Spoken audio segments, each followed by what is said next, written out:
A typical tube puncture will normally look like this when placed underwater. Or maybe even like this, with faster bubbles. However, sometimes we come across so-called slow punctures. They release the air bubbles some 20 or 30 times slower. This is so slow, it may actually be very hard to notice.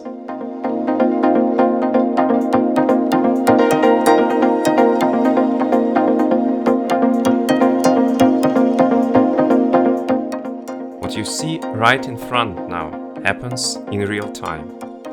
Keep an eye on how much time it takes for the bubble to form and pop up.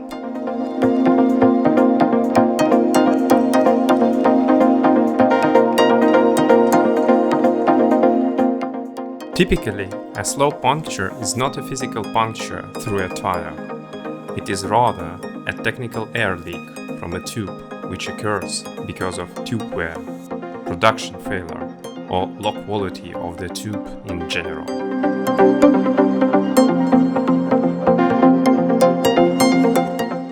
Now I'm squeezing the tube much harder to speed up the loss of air, but it is still very slow. Before I took this wheel apart, the tube was losing 1-2 psi a day, meaning I inflated it to 35 psi for a ride, and in a couple of days it dropped to 30.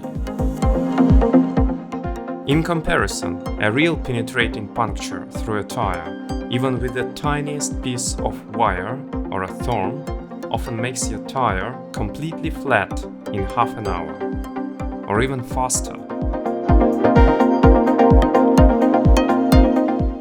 A slow puncture is not easy to find. Each time you dip a piece of tube in water, the rubber surface grabs some air bubbles from outside. You get rid of these bubbles first, and only then keep an eye for a new one. This takes time, and you can miss a slow puncture easily. So be patient. This tube was factory installed on my Merida bike, and this slow leak surfaced after a year. I put some more detailed information on the tube in the description to this video. I do not have much experience with these tubes, so I cannot blame them so far. What I can do though is at least check their promise of being super thin. We put this Chenshin tube on the scale and it hits at 146 grams.